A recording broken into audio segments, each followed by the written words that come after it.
श्री हरिवंश महाराज श्री। महाराज जी, मैंने कुसंग के कारण अपने ब्रह्मचर्य का इतना नाश कर लिया है कि ना मैं गृहस्थी लायक रहा हूँ, ना ही विरक्ति लायक रह गया हूँ। अभी अवस्था ही क्या है बच्चा, ये छोटे छोटे बच्चों में बहुत भयानक रोग हो गया। तभी संत महात्मा इन विषयों पर ज़्यादा चर्चा नहीं करते हैं, क्योंकि प्रिया प्रीतम की चर्चा छोड़कर, पर इसीलिए हितधाम में हम खुल करके हस्त मैथुन से सर्वनाश इसकी चर्चा इसीलिए की थी कि कम से कम आप लोग समझें, जिसे आप खिलवाड़ समझते, जिसे आप मनोरंजन समझते हैं, वो आपका सर्वनाश कर देगा। ये प्रक्रिया नहीं है। गृहस्थी में संतानोत्पत्ति की प्रक्रिया शास्त्र विधान से की गई है, जिससे भगवान की सृष्टिजनक पूजा का हेतु होता है। लेकिन अभी बच्चा है, अगर वो वीरपात करता है तो वो इसी स्थिति को, आप नहीं, हजारों ऐसे बच्चे हैं, हजारों, आप ही अकेले नहीं हैं। तो इसका कारण हो गया कि फसल पकी नहीं, आपने नष्ट कर दिया। अगर 20 वर्ष तक ब्रह्मचर्य ठीक रखे और फिर गृहस्थ में जाए ब्याह करके और फिर स्त्री सहवास करे, उसको कुछ नहीं बिगड़ने वाला। वो 20 वर्ष स्त्री सहवास करके और फिर वो वैराग्य में चले तो वो बिल्कुल सच्चा फकीर बन सकता है। पर अब हुआ क्या, अभी फसल जैसे गेहूं की फसल होती है ना, देहात में उसे कहते हैं गलेथ। गलेथ माने अभी दाना पड़ने की प्रथम भूमिका है, दाना पड़ा नहीं, बाली आ गई, प्रथम भूमिका है। अब उसमें फसल को आप काट लो तो एक भी दाना नहीं निकलेगा और भूसा में दम नहीं होगी, बेकार चला जाएगा। 2 महीने केवल रुक जाओ, उसमें दाना आ जाने दो, पक जाने दो, तो वही बोले 50 मन 1 बीघा, 50 मन हुआ। तो अभी उम्र जो किशोर अवस्था से उठती है, जैसे 13, 14, 15, 16, 17, ये गलेथ की है। अब शास्त्रीय सिद्धांत से 25 वर्ष तक ये ब्रह्मचारी रहे और फिर वो गृहस्थी में चला जाए और 20-25 वर्ष गृहस्थ में रहे, तो वो बहुत अच्छा गृहस्थ। और 25 वर्ष का ब्रह्मचारी जब संतान उत्पन्न करेगा तो बलिष्ठ और ज्ञानी और सर्वांग पुष्ट संतानें होंगी। अब उसका महत्व ही नहीं समझा गया। बच्चे खिलवाड़ में जैसे दाद होती है, उसे खुजलाओ तो अच्छा लगता है, पर बाद में फबद जाती है।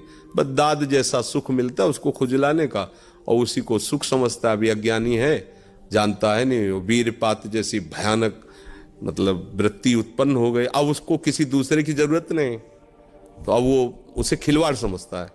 ऐसे से बच्चे मिले जो दिन में 8-8 बार हस्तमैथुन करते हैं, और उन्होंने ऐसा सर्वनाश कर लिया, आंखों से दिखना, खड़े हो चक्कर, कमर में दर्द, लोग शंका कर रहे हैं तो वीरपात हो रहा है, हर तरह से दुर्दशा हो गई। जैसे मान लो अभी इसमें हिम्मत है तो बता पा रहा सभा में कि हम न स्त्री लायक रह गए, न विरक्त लायक रह गए। ये ऐसा ही होता है। जो आजकल के उपदेश देने वाले मित्रजन हैं या गाइड करने वाले बड़े जन हैं, वो बताते हैं, वो हमें तो ज़्यादा पढ़े लिखे हैं नहीं तो शब्द नहीं याद। वो फ्रस्ट्रेशन क्या है? हाँ, बोले उसको शांत करने का बहुत बढ़िया उपाय है, हस्तमैथुन कर लीजिए और आप शांति से फिर अध्ययन कीजिए, फिर स्वाध्याय कीजिए। कैसी बुद्धि मारी गई कि मतलब ऐसा लगता है कि ऐसे लोग कैसे हमारे समाज को आगे बढ़ने देंगे। आप सोचो, जो कह रहा है वीरपात करके शांति मिलेगी, फिर आप अध्ययन कर लीजिए, वो मित्र हो सकता है? अरे वीरपात जीवनी शक्ति, आप उसे क्या समझते हो? तो अब इसलिए बच्चा आप वो सत्संग सुनो जिनमें वर्णन किया है कि ऐसे सावधानी से रहो, धीरे धीरे संयम से रहो। अब ये अवस्था तो अभी सोचने की भी नहीं है, उस विषय में सोचने की नहीं, इतने में तुम खाली हो गए हो।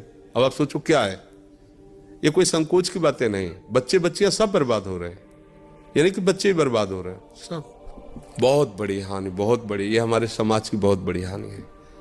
अब जिन बच्चियों के अंदर प्रवृत्ति बन गई है, ऐसी गंदी प्रवृत्ति, वो एक पति को लेकर संतुष्ट हो पाएंगे क्या?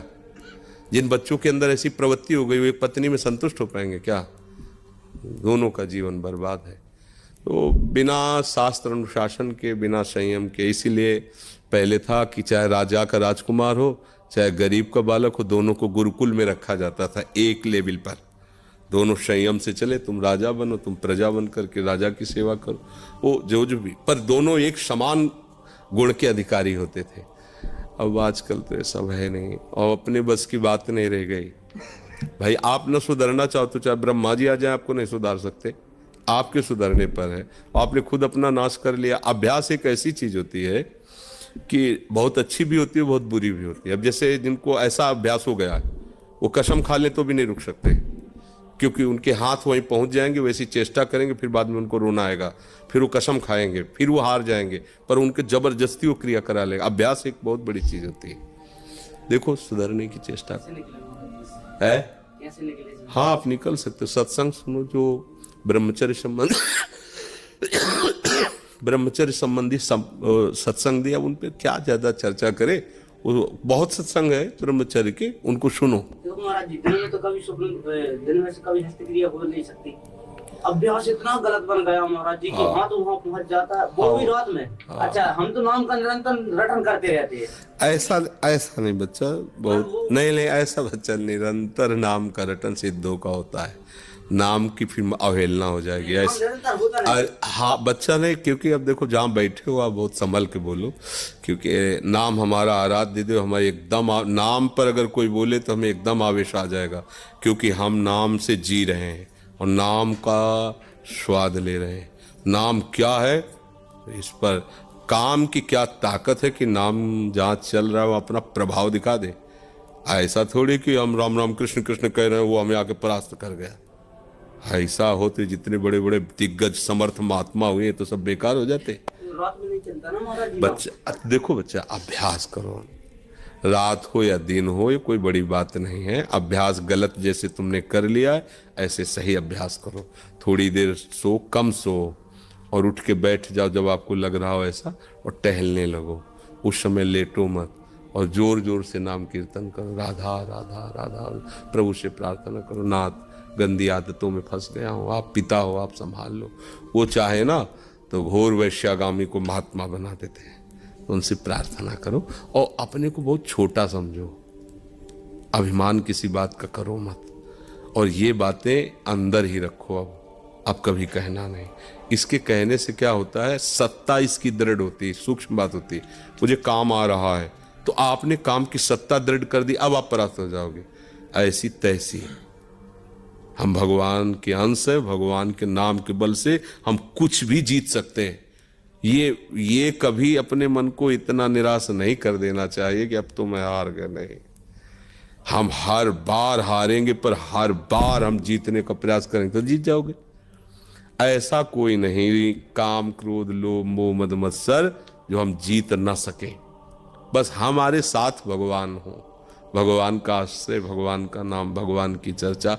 पवित्र रहो, गंदे लोगों से मत मिलो, गंदे दृश्य मत देखो, मोबाइल आदि गंदी वृत्तियों को ना देखो, नहीं तो फिर बुद्धि खराब हो जाएगी। ठीक है, और चुप रहो, गंभीर रहो, गंदी बातों का महत्व ही मत रखो। वो आ रही मन में, उनको ऐसे हटाते रहो, कूड़ा करकट की तरह। जैसे पागल आदमी बोलता है हम नहीं मानते, ऐसे ही हमारा मन पागल है, वो कुछ भी प्रेरणा करे हम नहीं मानते।